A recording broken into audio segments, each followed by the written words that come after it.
and welcome to today's webinar. Today's webinar is on client agency chemistry. So before we jump in, we've got quite a few people registered today. So for those who don't know me, I'm Steve. I'm one of the co-founders at the Agency Works. I've been working with agencies for well over 20 years. And today I'm fortunate to be joined once again by my co-host and agency veteran and principal consultant, Kate. So thanks for joining, Kate. Thank you. So this morning webinar will last around 20 minutes, so it's plenty of time to grab a brew before your next call. And on today's session, we're talking about the key to mastering client agency chemistry.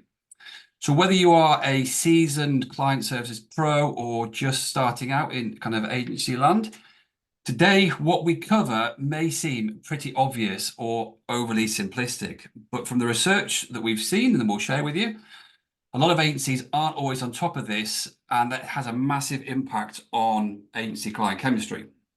So from speaking to clients and attending a lot of recent networking events, we all know that winning new business is a key issue. You've got the pitch process, you've got to gain product and market knowledge, and then you've got to build the trust, and that can take a lot of time. So it should be a lot easier, and hopefully after you've watched our webinar, to keep and grow your existing clients. So beyond the black and white of your contract, it's about client agency chemistry. It's about working with people. So this webinar is designed hopefully to equip you with some insights and practical tips, because we know that that is absolutely essential to building long-term partnerships.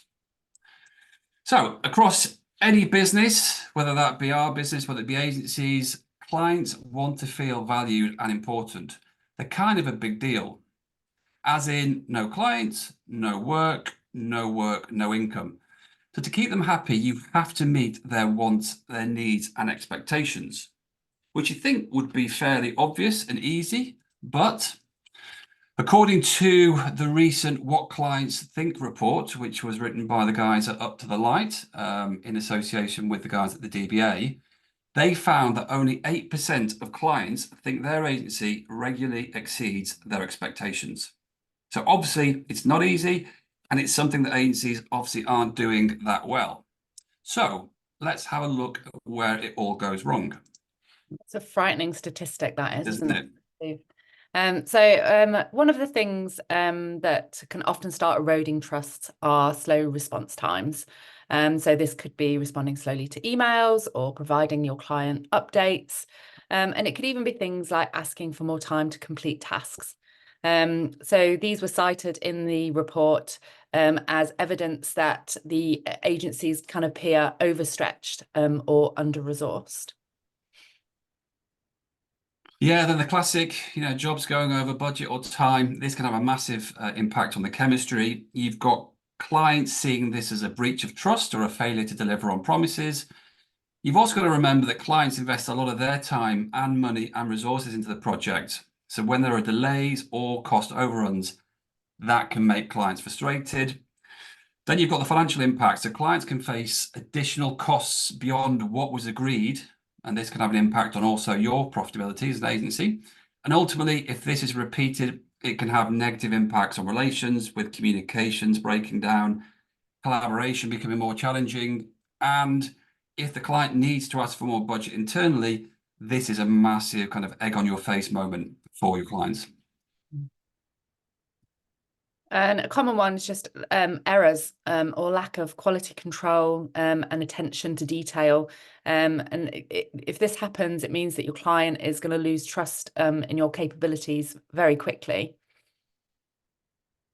Then obviously you need to deliver great work and present it well. You need to make the client look amazing, because if you don't do that and there's poor performance, it can massively impact on trust, credibility. It can lead to dissatisfaction, reputational damage, and ultimately a lack of confidence and loyalty. And clients talk about passive account management. So, it's the difference between sort of really being on top of everything. And ultimately, if you're not owning your projects or chasing things and proactively reaching out to the right people, then you are pushing pressure and workload onto your client, which is going to mean that you've got an instant unhappy client. This is one we hear about a lot of the time, and it's backed up by the stats. 66% of the clients surveys complained about staff churn and changes. And that was mainly around the suitable knowledge transfer, I suppose, to kind of new team members, and also the possible disruption that that might have to the flow of the project. Clients can also experience delays, miscommunication, or inconsistencies in your delivery. In fact, a quarter of the clients interviewed felt that the agency communication around team changes was poor. And on the flip side of this, in long established relationships, there can be sometimes a desire for new ideas and innovation, to inject life into that relationship that has become all too sort of comfortable. Yeah, and that's true with strategic input. Clients don't just want the strategic thinking in the planning phases of a project. They want that strategic thinking throughout the entire project and beyond. Because if you don't, then you might have a different understanding of the goals or outcomes. It limits creativity and innovation, and then ineffective decision making, with decisions being made reactively or perhaps based on incomplete information, and with limited accountability and measurement. And the same goes for sort of lack of proactivity as well. So your client really wants you to be proactive. And basically, they want you to be thinking that it's all about them. They are the star of the show. They're the reason you're there. So if you're making any of the above mistakes, then a client is sort of less likely to give you the next big project, meaning that you're going to miss out. Yeah, that's true. I mean, the client is the star of the show. The key is getting to the heart of what clients want and need, and remembering that it's not about you. It is absolutely about them, and they are your lovely clients. So in terms of in terms of us getting it wrong, what would you say, Kate, from your experience, clients are wanting from their agency? Yeah, so it seems really obvious with it being on the screen there, but let's just run through them. So, they're after great work, and this can mean things like challenging the brief, giving strategic input, and demonstrating innovative thinking. And of course, you have to be delivering quality outputs. But also great project management, making sure that you're coming in on budget, on time. There's no errors, by making sure that your QC is on point, and making sure you're driving your projects forward, thinking of that proactivity that I spoke about earlier. And great account management. This is kind of the linchpin, really. This is the key to your agency client chemistry, making sure that you're regularly updating your client, honest comms, and I'll touch on that later, but also thinking sort of strategically, and making sure that you're sharing all that wealth of experience and expertise that you bring to the table. Because all of these things are going to add value. They're ideas outside of your projects, strategic input beyond the brief, and giving them your views and opinions, and taking those ideas and making sure that you follow them up. Don't just give them the ideas. And this is going to move you from being sort of a transactional project order taker to that strategic partner. So you're using your strategic mindset and taking an active involvement in their growth, and not just tactically when the work comes in. And it will mean that you'll become a strategic partner and not just a supplier, which I literally say in almost every webinar that we do. You do actually say that, which, by the way, all of the webinars that we've done previously are available on YouTube if you want to go back. So good plug there, Kate.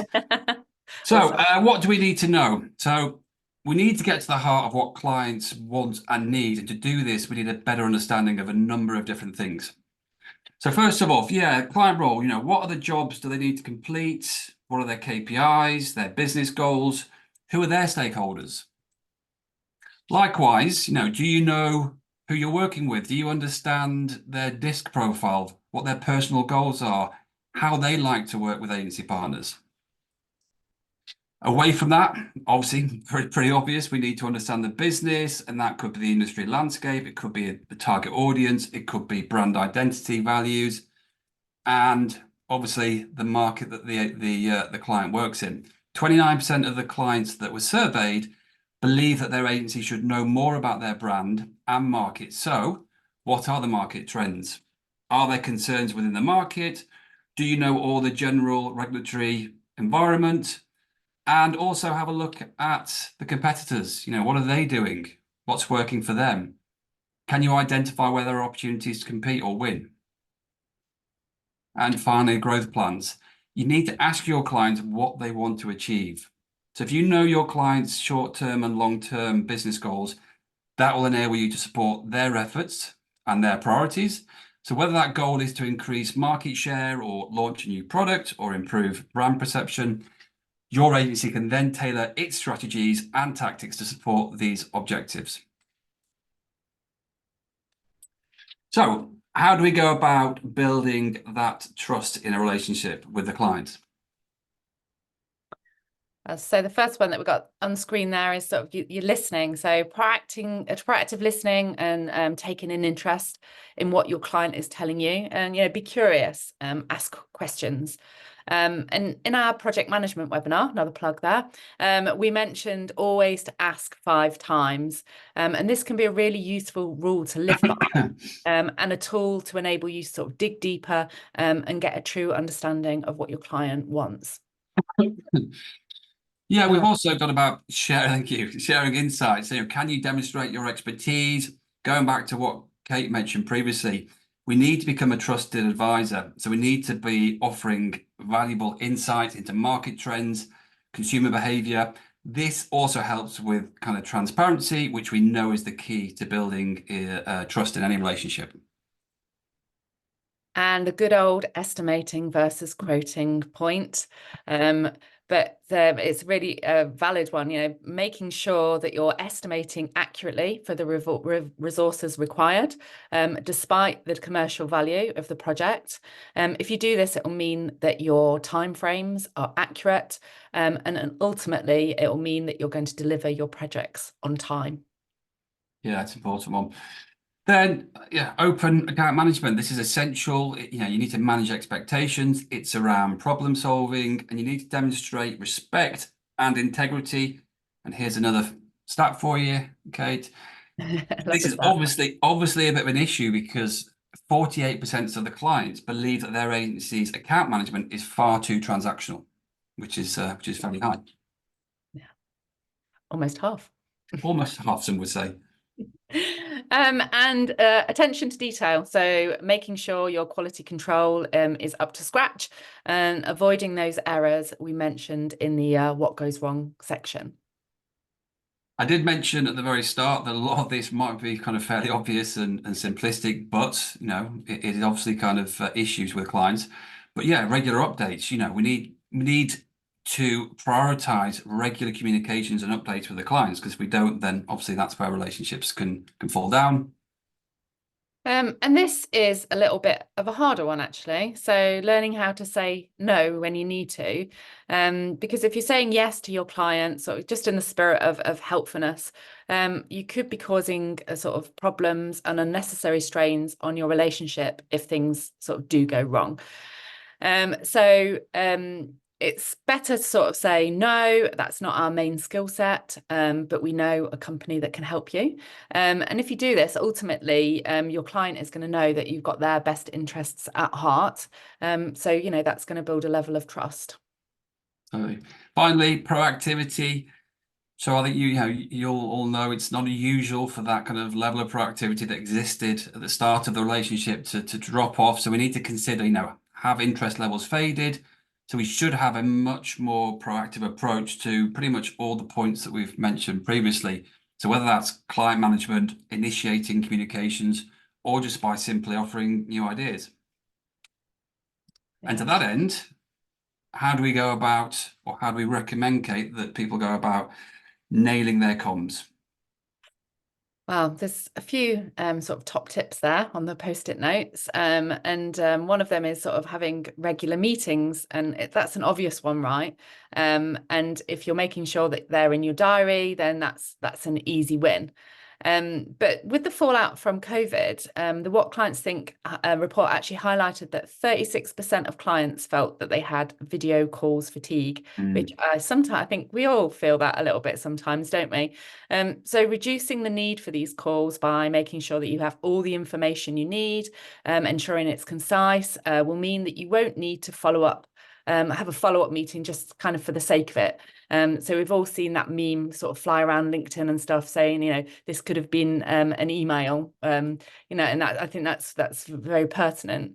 And actually, 5% of clients interviewed have never met their agency sort of face to face. And of those who do meet their agency, it's only sort of pivotal meetings tend to be sort of that way.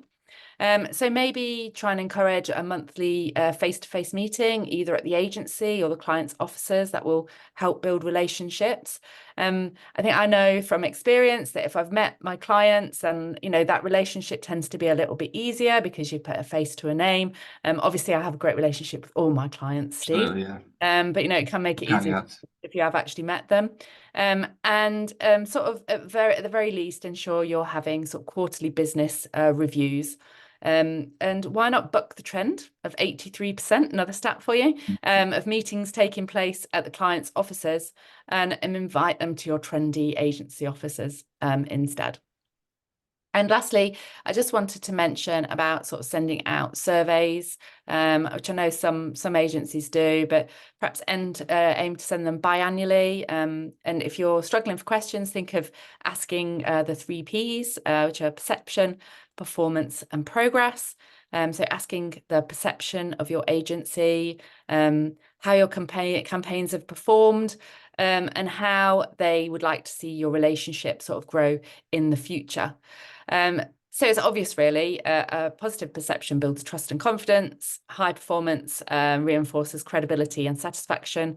And ongoing progress demonstrates your commitment. So nailing your comms will help build your relationship. And once you've built a strong relationship, you can really start growing your accounts, shown quite literally here with a watering can. And here we have also some other recommendations. So looking at sort of past spending habits, what have they spent money on over the last few years, increases or decreases across service and spend, and looking to see if there are any trends there. And also, what growth opportunities are there? Are they using your full offering? By identifying any unused services you offer, you can instantly grow your current clients. And make sure you're following up with the ideas to show them these offerings, not just sort of passively sitting by and taking the same old briefs. And in a similar vein, ask your clients if there are other people or departments that you could be working with across their business, which ultimately, you're sort of trying to make the work. Yeah, sounds simple, but we know agencies don't do that. I think you've also got kind of proactive meetings. This helps if you have that to with collaboration. It helps with transparency and the continuous improvement. So if you involve your clients in the process, then hopefully you can demonstrate a kind of commitment to their success, and then your agency can build a stronger and more mutual beneficial relationship with the client. I think, as Kate said as well, you also need to remind them where you can help. Again, going back to that report, 77% of clients only have partial knowledge of their agency's full offer, which is quite a high number. So what you think about, when was the last time that your clients saw your cred deck or case studies? As you can see on the screen there, the average time since a client saw a credit presentation from their incumbent agency was over 2 years. So it goes back to that, asking for referrals. It might feel a little bit salesy, which I know a lot of client services teams don't like, but clients actually want you to be proactive, spot opportunities, and to make that effort. You're actually being helpful and delivering what they want. So if we were to summarize everything that we've just been through into three handy top takeaways, then I would say, the key is number one, getting to the heart of what the clients want and need. It's not about you. Another stat just to finish off, 59% of clients stated that they'll be looking for a different type of support from their agency in the next 1 to 2 years. That's quite frightening. So although things might be fine now, these clients are expecting more in the future. And that could be more in terms of strategic awareness or input, or it could be just more knowledge of the company's operations. It can sometimes just be a desire for more new ideas and innovation because you might need to inject some life into something that's got a bit more kind of, a little bit too comfortable. Absolutely. And my favorite, the one that I always like to talk about is Yeah, is the strategic partner. So by making your client value you, you're becoming that strategic partner, and not just a supplier. Because nobody wants to be just a supplier, do they, Steve? no, absolutely not. No. And then finally, what do we mean? Make the work goes back to what Kate mentioned previously. Speak to clients, ask them their plans, share your ideas and your strategic thoughts.